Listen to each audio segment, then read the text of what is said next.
अगला टॉपिक है अपना डाइस या पासा। डाइस या पासा में 5 स्थितियां बन सकती है। तो केस फर्स्ट क्या है कि जब हमें वन फिगर यानी एक ही फिगर दिया जाए।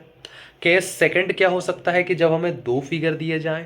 केस थर्ड क्या है जब हमें दो से ज़्यादा फिगर दिए जाएं। केस फोर्थ क्या है जब हमें ओपन डाइज यानी खुला पासा दिया जाए। केस फाइव क्या है जब हमें कोई भी फिगर न दिया जाए यानी कि लैंग्वेज बेस्ड क्वेश्चंस दिए जाएं।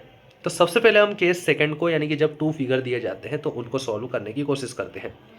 तो जब केस सेकंड दिया जाता है तो इसमें 3 कंडीशंस बन सकती है। पहली चीज कि इसमें एक फलक समान हो यानी कि वन कॉमन ट्रिक लगाएंगे यहाँ पर। जब दो फलक के समान हो, क्योंकि एक उसमें कितनी फलकें होती हैं, पासे में 6 फलकें होती है, तो जब दो फलकें समान हो, या फिर तीसरी कंडीशन हो सकती है कि कोई भी फलक समान ना हो।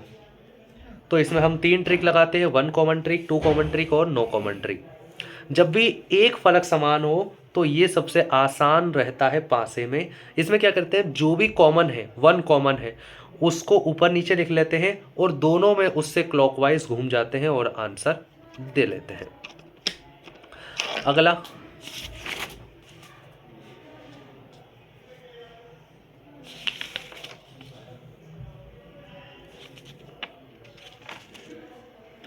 खास बात क्या है कि कभी भी दो विपरीत नंबर ना तो एक साथ दिख सकते हैं ना ही एक साथ छिप सकते हैं। टू कॉमन ट्रिक में क्या करते हैं, जो भी दो कॉमन है उनको काट देते हैं और जो भी बचा है वो अपने आप में एक दूसरे के विपरीत होते हैं और बाकी नंबरों का हम बता नहीं सकते कि वो कौन किसके विपरीत होता है। तो टू कॉमन ट्रिक में हम एक का फिक्स पता कर सकते हैं। तो दो विपरीत संख्याएं ना तो कभी एक साथ दिख सकती है ना ही कभी एक साथ छिप सकती है। इससे हमारे कई सारे क्वेश्चन सोल्व हो सकते हैं। लेकिन अगर एक स्पेशल केस भी होता है वन कॉमन ट्रिक में, जैसे कोई भी कॉमन नहीं है और एक ही पासे की दो स्थितियां दी गई हैं और अगर बोल दिया जाए कि बताओ अगर दो के विपरीत 6 है तो यहाँ पर क्या होगा, तो हम इसमें क्या करते हैं, एक में 2 लिख लेंगे, उसके नीचे 6 लिख लेंगे, एक में क्लॉकवाइज और एक में एंटी क्लॉकवाइज घूम जाएंगे और आंसर दे देंगे। पासे दो प्रकार के होते हैं, एक मानक पासा होता है और एक साधारण पासा होता है, स्टैंडर्ड डाइज और जनरल डाइज। स्टैंडर्ड डाइज क्या होता है, जिसकी प्रत्येक दो विपरीत सतहों का योग 7 होता है। लेकिन दो पास वाली फलकों का योग अगर 7 हो जाए तो वो एक साधारण पासा होता है। यानी कि जो भी 3 सतह हमें दिखती हैं, खास बात क्या है पासे में एक बार में सिर्फ 3 ही सतह दिख सकती है हमको, तो 3 सतह जो दिखती हैं उनमें से अगर किन्हीं भी दो को जोड़कर अगर 7 आ रहा है यानी कि वो एक साधारण पासा है, और अगर नहीं आ रहा है तो वो एक मानक पासा हो सकता है। तो यदि दो प्रत्येक सतहों का योग 7 है तो उस पासे को हम मानक पासा कहते हैं।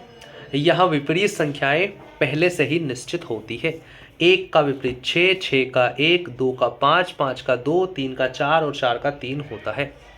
जो भी पासे मानक नहीं होते वो सभी साधारण होते हैं। यदि किसी भी दो पड़ोसी सतहों का योग 7 है तो वो एक साधारण पासा होगा।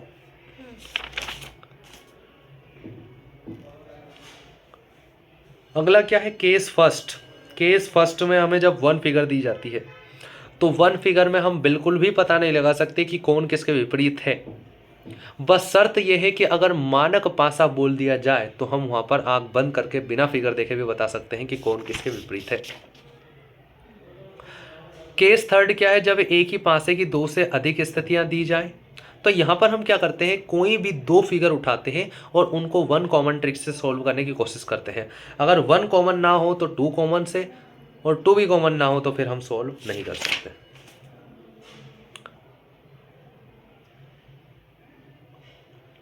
जब भी हमें ऑप्शन ऐसे मिले टू कॉमन ट्रिक से या वन कॉमन ट्रिक से हमें आंसर पता चल जाए और दो क्वेश्चन मार्क में अगर भरने के लिए आ जाए तो हम वहाँ पर क्या करते हैं, क्लॉकवाइज या एंटी क्लॉकवाइज उन्हीं नंबरों को ढूंढने की कोशिश करते हैं और कंपैरिजन करके अगर वो क्लॉकवाइज ही है तो हम क्या करते हैं, जो उस पासे में रहेगा उसी नंबर को रख देते हैं, और अगर एंटी क्लॉकवाइज है तो उसके विपरीत वाले को हम भर देते हैं।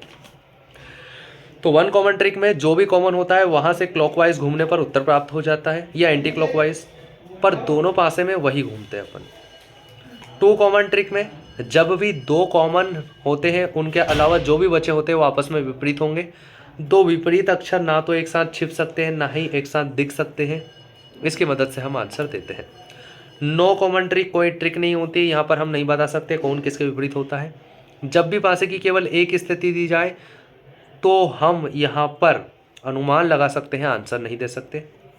अगर मानक पासा है तो आंसर दे सकते हैं। जब दो से ज़्यादा स्थितियाँ दी गई हों तो वहाँ पर क्या करते हैं अपन, कोई भी दो फिगरों को उठाकर वन कॉमन या टू कॉमन ट्रिक लगाकर आंसर देते हैं। कंडीशन बेस्ड क्वेश्चन भी रहते हैं, जैसे यदि दो के विपरीत 6 हो तो ऐसे में अपन वन कॉमन ट्रिक का इस्तेमाल करते हैं, लेकिन एक में क्लॉकवाइज और एक में एंटी क्लॉकवाइज घूमते हैं। ठीक है। अगर हमें ओपन डाइस दिया जाए तो ओपन डाइस की खास बात क्या है कि हर अल्टरनेट सरफेस एक दूसरे के विपरीत होती है। और अगर अल्टरनेट ना आ पा रही हो तो हम Z या Z मेथड का भी इस्तेमाल कर सकते हैं, कि जहाँ पर भी जो Z बनता है उसके किनारे वाले आपस में विपरीत होते हैं। लेकिन Z वाली या Z मेथड का इस्तेमाल तभी करना है जब अल्टरनेट मेथड काम ना आए, वरना अल्टरनेट मेथड को ही प्रायोरिटी देनी है। ठीक है।